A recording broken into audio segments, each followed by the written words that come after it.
नमस्कार, मैं कुमार श्रीकांत आपका स्वागत कर रहा हूं मैं सत्यपरक भारत में। आज बात नरेंद्र मोदी को लेकर कहा जा रहा है। योया यानी कि योगेंद्र सिंह और तमाम लोग, आपको पता है कि अलग अलग तरीके से ये चीज़ें बताने की कोशिश कर रहे हैं कि नरेंद्र मोदी 273 का आंकड़ा पार नहीं कर रहे हैं। बीजेपी 220 210 तक आके रुक जा रही है। OBC vote bank BJP Narendra Modi से छिटक कर जा रहा है। कह रहे लोग कि SC ST भी बीजेपी के साथ नहीं, अपर कास्ट बीजेपी से नाखुश है। बहुत सारे तमाम लोग ये कह रहे हैं ना कि कोई हवा नहीं है, कोई आंधी नहीं है, कोई तूफान नहीं है, बीजेपी को वोट देने वाले कोई नहीं। और नरेंद्र मोदी के खिलाफ इतनी बड़ी एंटी इनकम्बेंसी है कि बीजेपी सत्ता से बहुत दूर है।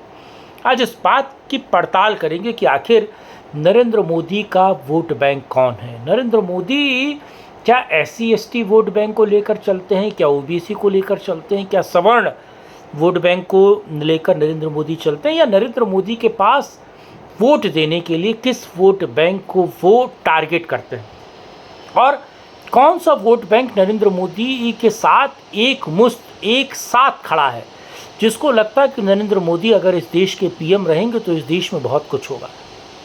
आज इस मुद्दे पर बात करेंगे, लेकिन आप लोगों से अनुरोध है कि इस वीडियो को अंत तक देखिए। वीडियो को लाइक, शेयर, चैनल को सब्सक्राइब कीजिए और कमेंट बॉक्स में आकर अपनी राय भी रखिए। और ये जो QR कोड है, इस QR कोड पर आकर आप अपना समर्थन सत्यपरक भारत की राष्ट्रहित की पत्रकारिता को दे सकते हैं।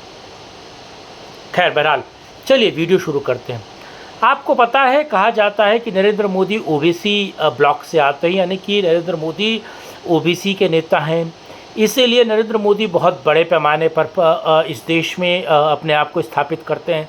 कहा जाता है कि इस देश में तकरीबन कहीं कहीं 37%, कहीं 47% के बड़े चंक को नरेंद्र मोदी नॉक करते हैं, और इसीलिए नरेंद्र मोदी इस देश के सबसे बड़े राजनेता हैं। कहा जा रहा है कि नरेंद्र मोदी मुसलमानों के फेवर के लिए बहुत काम करते हैं, पसमानदाओं के फेवर के लिए बहुत काम करते हैं। कहा जाता है नरेंद्र मोदी जो अपर कास्ट है, यानी कि ब्राह्मण क्षत्रियों के लिए बहुत काम करते हैं। और कहा जाता है कि बीजेपी जो है वो बनियों की पार्टी, और बीजेपी बनियों की पार्टी के तौर पर बड़े पैमाने पर देखी जाती है। यानी कि अगर आप कास्ट के वेरिएंट से नरेंद्र मोदी को समझने की कोशिश करेंगे, लेकिन कास्ट के वेरिएंट से जब नरेंद्र मोदी को आप समझने की कोशिश करेंगे तो आप नरेंद्र मोदी को वास्तव तौर पर समझ नहीं पाएंगे, जान नहीं पाएंगे कि नरेंद्र मोदी की टाइप्स ऑफ पॉलिटिक्स क्या है। नरेंद्र मोदी ने ऐसा क्या किया है जिसके कारण एक खास वर्ग, एक खास तरीके के लोग नरेंद्र मोदी के साथ खुद को अटैच पाते हैं। आखिर बीजेपी की 2014 के बाद से वो कौन सी पॉलिटिक्स है जिसके कारण आपको लगता है लगातार नरेंद्र मोदी सत्ता में रहते हैं, लगातार सत्ता में बनाए रखते हैं। क्योंकि देखिए, कल आपको पता है, कल मैंने कोई वीडियो नहीं डाला, आज भी कल रात भी एक वीडियो मैंने लाइव किया, और मैं और रमन जी अलग अलग दिल्ली के लोकसभा क्षेत्रों में हम लोग ने भ्रमण किया, विधानसभा क्षेत्रों को हमने समझा। और अरविंद केजरीवाल का एस्पेक्ट क्या रहा, अरविंद केजरीवाल जब जेल से बाहर आ रहे हैं तो क्यों कहा जा रहा है कि अरविंद केजरीवाल कुछ खास करेंगे, कुछ नया करेंगे। जो अरविंद केजरीवाल को बेनिफिट मिलने वाला था, मैं अभी थोड़ा अपने सवाल से या फिर अपनी खबर से अलग जा रहा हूँ, लेकिन ये समझना बहुत ज़रूरी है कि अरविंद केजरीवाल को जो बेल मिली है उसके कारण अरविंद केजरीवाल कुछ खास इम्पैक्ट डालेंगे, कुछ बेहतर कर लेंगे।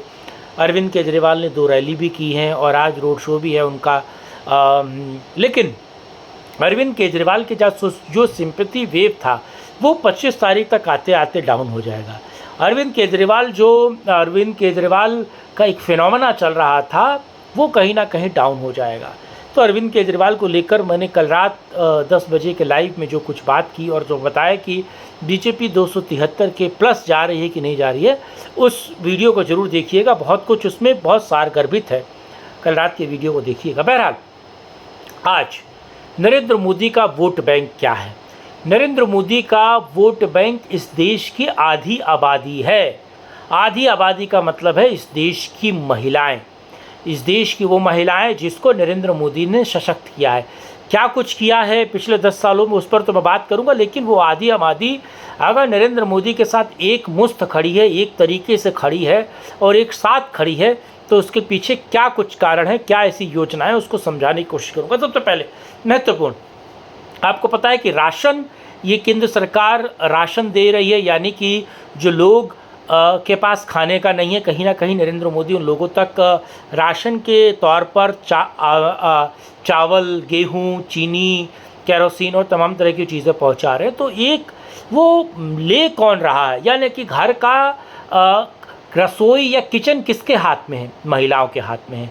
और वो महिलाओं को जब सीधे तौर पर भोजन मुहैया हो रहा है, यानी कि अन्न मुहैया हो रहा है, पिछले 10 सालों से मुहैया हो रहा है, तो कहीं ना कहीं वो जानती हैं कि उनके घर का बैलेंस कौन व्यक्ति बना रहा है, तो वो नरेंद्र मोदी है। तो कहीं ना कहीं उनका एक अटैचमेंट नरेंद्र मोदी को लेकर चल रहा है। और ये योजना अटक से कटक तक, यानी कि आप समझिए पूरे भारत में ये योजना चल रही। दूसरा सबसे महत्वपूर्ण, आप समझिए, आपको पता है कि जो ग्रामीण क्षेत्र है, ग्रामीण क्षेत्र में पिछले 70 सालों में किसी भी देश के प्रधानमंत्री ने नहीं सोचा कि व्यक्ति अगर खाएगा भी, भोजन भी इंटेक करेगा, तो यानी कि शौचालय के बारे में किसी ने नहीं सोचा। जो खासतौर से ग्रामीण महिलाएं हैं, ये वो महिलाएं जिनके पास शौचालय की सुविधा उपलब्ध नहीं है, या फिर जो खेतिहर मजदूर हैं, यानी कि वो परिवार जिसके पास भूमि नहीं है या फिर जिसके पास खेत नहीं है, वो दिन के उजाले में किस तरीके से शौच जाने के लिए, आप सोचिए कि उसको कितनी मशक्क़त करनी पड़ती थी। और उनके घर की महिलाएं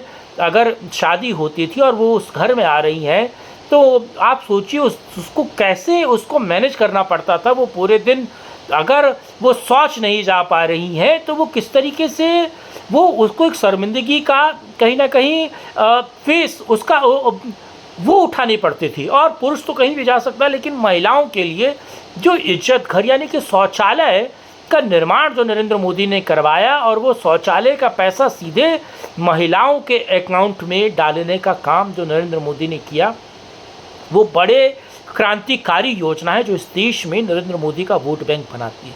दूसरे तरीके से अगर आप देखें तो महिलाओं का एक तरीके से सबसे ज़्यादा अकाउंट खुलवाने का काम अगर किसी ने किया तो आपको पता है नरेंद्र मोदी ने किया। नोटबंदी से ऐन पहले इस देश में महिलाओं का वोट का अकाउंट खुलवाने के लिए जो क्रांतिकारी कदम करवाया है वो नरेंद्र मोदी ने करवाया। आपको पता है कि लकड़ी बीन कर लाना या फिर उपले से खाना बनाने का सारा काम जो है वो महिलाएं करती हैं। उनके घर में अगर उनके रसोई घर में अगर सिलेंडर तक फ्री में पहुंचाने का काम, उसको गैस कनेक्शन देने का काम अगर किसी ने किया तो वो नरेंद्र मोदी ने किया। आप समझिए कितनी महत्वपूर्ण ये योजना है, कितनी क्रांतिकारी योजना है। ऐसे अलहदा अगर दूसरी योजना के बारे में बात करें तो महिलाओं के सर पर छत देने का काम, और ये तमाम योजनाएं जो मैं बता रहा हूँ वो बिना किसी धर्म जाति के को बांटे हुए मिल रही हैं पूरे देश में। यानी कि अगर आपके पास घर नहीं है और मकान बनाने का जो काम किया जा रहा है, और अगर सरकार आपको प्रधानमंत्री आवास योजना के तहत अगर आपको घर देने की कोशिश कर रही है, तो वो पैसा सीधे महिलाओं के अकाउंट में जमा किया जा रहा है। और ये सारा कुछ कौन कर रहा है? ये केवल महिलाओं के अकाउंट में पैसे जमा करना, उनके घर में छत डालना, छप्पर हटाकर अब छत डालना, सीमेंटेड मकान बनाकर देना, ये काम अगर कोई क्रांतिकारी योजना के तहत किया जा रहा है तो महिलाओं के लिए किया जा रहा है। दूसरा, महिलाओं को स्वरोजगार के लिए आगे लाना, उनकी शिक्षा समृद्धि के लिए काम करना, सुरक्षा के लिए काम करना। ख़ास तौर से जो बीजेपी शासित प्रदेश है वहाँ पर आप रात को भी महिलाएं ज्वेलरी पहनकर घूमती हुई दिख जाएंगी। वो बात अलग है कि 10 साल पहले वो नकली ज्वेलरी भी पहनकर नहीं घूम सकती। तो ये जो क्रांतिकारी एक तरीके से कार्य नरेंद्र मोदी की सत्ता में किया गया है, महिलाओं को लेकर बहुत सारे कानून बनाने का काम और महिला को सशक्तिकरण या फिर उनको सशक्त करने का काम जो नरेंद्र मोदी ने किया है पिछले 10 सालों में, मुझे लगता है वो किसी 70 सालों की सरकार नहीं किया। महिलाओं को फ़ायदा पहुंचाने के लिए अब ड्रोन दीदी यानी कि ड्रोन उड़ाने का काम उनको दिया जा रहा है।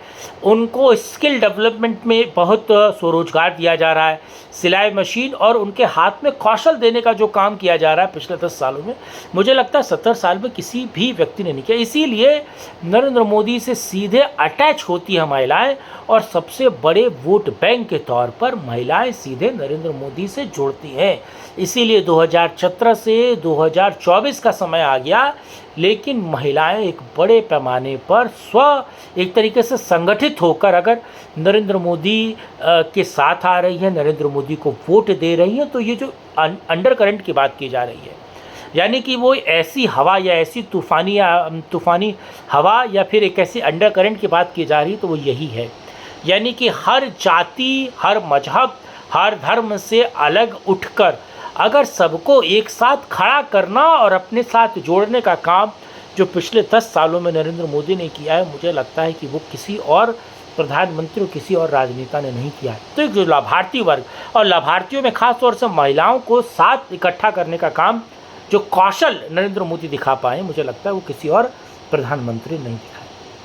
बहरहाल ये वीडियो आपको कैसा लगा, लाइक कीजिएगा, शेयर कीजिएगा, कमेंट कीजिएगा, डिफरेंट प्लेटफॉर्म पे इसको शेयर कीजिएगा। और सत्यपरक भारत की सत्यनिष्ठ पत्रकारिता को आप सपोर्ट करना चाहते हैं तो ये जो QR कोड है, इस QR कोड पे आप समर्थन कर सकते हैं। खास बात महत्वपूर्ण ये है कि आप आप खास तौर से जो हम जैसे लोग हैं उनको लगातार YouTube और तमाम थ्रेट का सामना करना पड़ रहा है, तो आप जितने हमारे व्यूवर्स और सब्सक्राइबर बढ़ा सकते हैं उसके लिए ज़रूर समर्थन सहयोग कीजिएगा। और आज इस मुद्दे पर जुड़ने के लिए, वीडियो को पूरा देखने के लिए आपका बहुत धन्यवाद। फिर किसी वीडियो के साथ मिलेंगे, तब तक के लिए नमस्कार, जय हिंद, जय भारत, वंदे मातरम।